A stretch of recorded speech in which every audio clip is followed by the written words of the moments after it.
नमस्कार दोस्तों, स्वागत है आपका हमारे चैनल नॉलेज हाउस में, जहां पर हम जनरल स्टडीज़ के उन क्वेश्चन को डिस्कस करते हैं जो प्रीवियस एग्जाम में आए हुए होते हैं और जिनके फ्यूचर एग्जाम में आने की संभावना बहुत अधिक रहती है।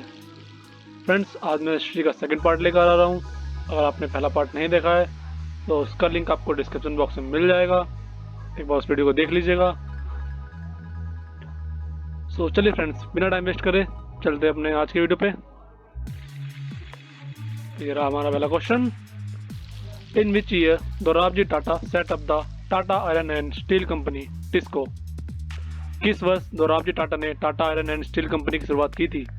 आपके ऑप्शन है ए 1913, बी 1919, सी 1911 या फिर ऑप्शन डी 1907।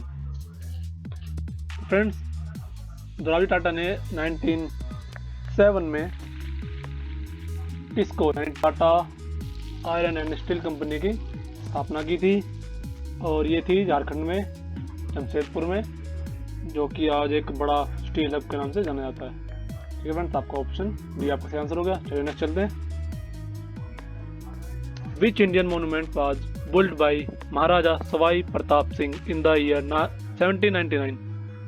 कौन सा भारतीय स्मारक महाराजा सवाई मान सिंह ने वर्ष 1799 में बनवाया था? आपके ऑप्शन है ए मैसूर पैलेस, बी हवा महल, सी लेह पैलेस या फिर ऑप्शन डी मतनचेरी पैलेस। तो फ्रेंड्स, सवाई प्रताप सिंह जी ने जो स्मारक बनवाया था वो था हवा महल। और बात करें उसके हवा महल के हमारे आर्किटेक्ट की, तो लालचंद उस्ताद जी हमारे हवा महल के आर्किटेक्ट थे। और इसमें 953 स्मॉल विंडोज़ लगी हुई हैं, स्मॉल छोटी छोटी खिड़कियाँ 953 लगी हुई हैं। ठीक है फ्रेंड्स, तो आपका ऑप्शन बी से आंसर होगा। चलिए नेक्स्ट चलते हैं। It was under the reign of dash that the Mughal empire reached its peak in the metro area? किसके समय में मुगल साम्राज्य क्षेत्रफल की दृष्टि में अपने चरम पर पहुंच चुकी थी? और आपका ऑप्शन है ए जहांगीर, बी औरंगजेब, सी शाहजहां या फिर ऑप्शन डी अकबर। तो फ्रेंड्स, मुगल एम्पायर आपके औरंगजेब ऐसे थे जिनके राज्य टाइम पे जो मुगल साम्राज्य था वो अपने चरम पे था, अगर बात करें एरिया की। और उन्होंने जितने भी साउथर्न मोस्ट के जितने भी एरिया थे सब पर उन्होंने विजय प्राप्त की थी। तो आपका ऑप्शन बी औरंगजेब आपका सही आंसर हो गया। चलिए नेक्स्ट चलते हैं। Mahatma Gandhi form the Natal Indian Congress in which year? Mahatma Gandhi ने नताल इंडियन कांग्रेस की स्थापना किस वर्ष की थी? आपके ऑप्शन है ए 1874, बी 1854, सी 1863 या फिर ऑप्शन डी 1894। तो फ्रेंड्स, महात्मा गांधी ने नताल इंडियन कांग्रेस की स्थापना 1894 में की थी। और ये जो ऑर्गेनाइजेशन था ये किसके लिए था? ये था जो कि हमारा डिस्क्रिप्शन था अगेंस्ट इंडियन ट्रेडर्स इन नटाल। जो नटाल में हमारे इंडियन व्यापारी लोग थे उनके खिलाफ जो भेदभाव हो रहा था उससे इसके खिलाफ एक लड़ाई थी जिसके खिलाफ ये इसकी स्थापना की गई थी। तो फ्रेंड्स, आपका ऑप्शन 1894 आपका सही आंसर है, यानी आपका ऑप्शन सही हो गया डी। चलिए नेक्स्ट चलते हैं। In which year the Hindustan Socialist Republican Association HSRA was formed with an aim to overthrow the British? किस वर्ष हिंदुस्तान सोशलिस्ट रिपब्लिकेशन एसोसिएशन का गठन हुआ जिसका उद्देश्य ब्रिटिश को भारत से निकालना था? आपका ऑप्शन है ए 1992, बी 1930, सी 1921 या फिर ऑप्शन डी 1928। तो फ्रेंड्स, आपका जो हिंदुस्तान सोशलिस्ट रिपब्लिकन एसोसिएशन था उसकी स्थापना 1928 में हुई थी, जिसका अगर बात करें इसकी किसने इसकी स्थापना की थी तो ये चंद्रशेखर आज़ाद, भगत सिंह और सुखदेव के द्वारा फिरोज शाह कोटला में न्यू दिल्ली में इसकी स्थापना हुई थी। ठीक है फ्रेंड्स, तो आपका ऑप्शन डी आपका सही आंसर हो गया। चलिए नेक्स्ट चलते हैं। द खिलाफत movement of 1920 was organized as a protest against the injustice done to? 1920 का खिलाफत मूवमेंट किस देश में हो रहे अन्याय के खिलाफ किया गया था? आपके ऑप्शन है ए इराक, बी टर्की, सी इजिप्ट या फिर ऑप्शन डी अफगानिस्तान। तो फ्रेंड्स, 1920 का जो खिलाफत मूवमेंट था ये आपका तुर्की में हो रहे अन्याय के खिलाफ एक आंदोलन था, जिसका जिसको लीड किया था हमारे शौकत एंड मोहम्मद अली और अब्दुल कलाम आज़ाद जी ने। फ्रेंड्स आपका आंसर हो गया बी, तुर्की। चलिए नेक्स्ट चलते हैं। Which of the following kings is regarded as the founder of the kingdom of Nepal? इनमें से किस राजा को नेपाल के राज्य शासन का जनक कहा जाता है? और आपका ऑप्शन है ए राणा बहादुर सिंह, बी त्रिभुवन वीर विक्रम सिंह, सी पृथ्वी नारायण शाह, या फिर ऑप्शन डी महेंद्र विक्रम शाहदेव। तो फ्रेंड्स आपके जो पृथ्वी नारायण शाह थे, इनको नेपाल के राज्य शासन का जनक कहा जाता है। आपका ऑप्शन सी ये सही हो गया। और फ्रेंड्स बात करें अगर नेपाल को कब की खुद की डेमोक्रेसी कब बनी, तो 1990 में नेपाल ने खुद की डेमोक्रेसी डिक्लेयर की। 1990 तक वहाँ पे मोनार्की चलती थी। ठीक है फ्रेंड्स, चलिए नेक्स्ट चलते हैं। As a reaction to Rowlatt act, dash was organised as a national humiliation day. Rowlatt act की प्रतिक्रिया के रूप में किस दिन को नेशनल ह्यूमिलेशन डे के रूप में मनाया जाता है? और आपके ऑप्शन है A 6 April of 1999, 8 May of 1920, C 2 February of 1913, या फिर ऑप्शन डी 14 जून ऑफ 1921। आपको 6 अप्रैल ऑफ 1919 में ये जो था डे था, इसको हम नेशनल ह्यूमिलेशन डे के रूप में मनाया जाता है।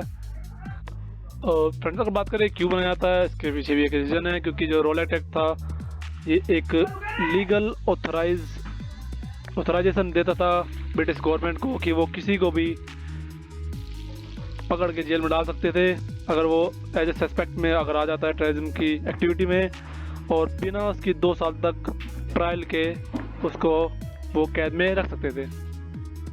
ठीक है फ्रेंड्स, तो आपका ऑप्शन ए आपका सही आंसर हो गया। चलिए नेक्स्ट चलते हैं। Who among the following wrote the book a history of the Sikh? इनमें से किसने अ हिस्ट्री ऑफ सिख किताब लिखी? आपका ऑप्शन है ए खुशवंत सिंह, बी अमृता प्रीतम, या फिर ऑप्शन सी भाई वीर सिंह, या फिर ऑप्शन डी गुरबचन सिंह तालिब। तो फ्रेंड्स आपके जो राइटर थे खुशवंत सिंह, इन्होंने a history of the Sikh किताब लिखी। और अगर बात करें फ्रेंड्स इनकी कोई दूसरी बुक की, तो इन्होंने ए ट्रेन टू पाकिस्तान भी एक बुक लिखी थी, जो कि पार्टीशन के टाइम 1947 के जो सिनेरियो था उसको दर्शाता है। काफ़ी अच्छी बुक थी। तो आपका ऑप्शन ए 9 का सही हो गया। चलिए नेक्स्ट चलते हैं। द सिपाही mutiny India started from. The सिपाही म्यूटिनी यानी सिपाही विद्रोह भारत में कहाँ से शुरू हुआ था?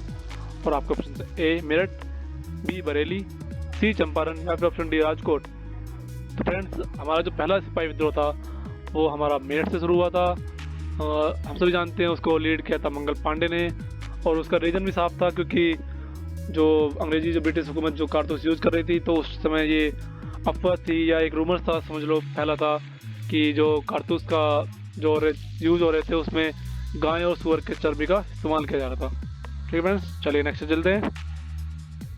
तो फ्रेंड्स ये आपका हुआ था 1894 में, और ये इसको हम एज ए असम सिले वाला बाग भी कहते हैं क्योंकि इस आंदोलन में 140 फार्मर की यानी हमारे किसानों की मौत हुई थी। ठीक है फ्रेंड्स, तो आपका ऑप्शन ए आपका सही आंसर हो गया 1894। चलिए नेक्स्ट चलते हैं। Manipur, Meghalaya and Tripura became states under the dash. Manipur, Meghalaya और त्रिपुरा को राज्य का दर्जा मिला। आपका option A north eastern republic of India act 1972, B north eastern areas reorganisation act 1971, C north eastern retention reconstruction act 1971, या फिर option D north eastern region new state act 1972। तो फ्रेंड्स आपका जो मेघालय, मणिपुर, त्रिपुरा राज्य को जो नए स्टेट बने थे वो बने थे आपके B north eastern areas reorganisation act 1971 में, जो 1971 में पास हुआ था। उसके थ्रू इन तीनों राज्यों की स्थापना हुई थी। ठीक है फ्रेंड्स, चलिए नेक्स्ट चलते हैं। Dash is well known for the golden beautification of the Harmandir Sahib Gurudwara in Amritsar, famously known as the golden temple. Dash जाने जाते हैं हरमंदिर साहब का स्वर्ण सौंदर्यकरण करने के लिए, जो कि अब स्वर्ण मंदिर के रूप से जाना जाता है। आपको ए चरत सिंह, बी रंजीत सिंह, सी दिलीप सिंह, या फिर डी महासिंह। तो फ्रेंड्स महाराजा रंजीत सिंह जो थे उन्होंने गोल्डन टेम्पल जो कि हरमंदिर साहिब था पूर्व में, उसका सौंदर्यीकरण करा, स्वर्ण मढ़ा उसके ऊपर, और तभी से उसे गोल्डन मंदिर के नाम से जाना जाता है, गोल्डन टेम्पल के रूप से। तो आपका ऑप्शन होगा बी। और फ्रेंड महाराजा रंजीत सिंह ने और दो और ऐसे गुरुद्वारे थे जिनका उन्होंने सौंदर्यीकरण किया। एक था आपका तख्त श्री पटना साहिब और दूसरा था आपका बिहारगढ़ हुजूर साहिब नंदेद, जो कि आपका महाराष्ट्र में। ठीक है फ्रेंड्स, चलिए नेक्स्ट चलते हैं। Sir Thomas Roy visited the court of Mughal ruler as the ambassador of the king of England। Sir Thomas Roy Mughal सम्राट डैश के समय इंग्लैंड के राजा के एम्बेसडर के रूप में आए थे। आपका ऑप्शन है ए हुमायूं, बी जहांगीर, सी शाहजहां, या फिर ऑप्शन डी अकबर।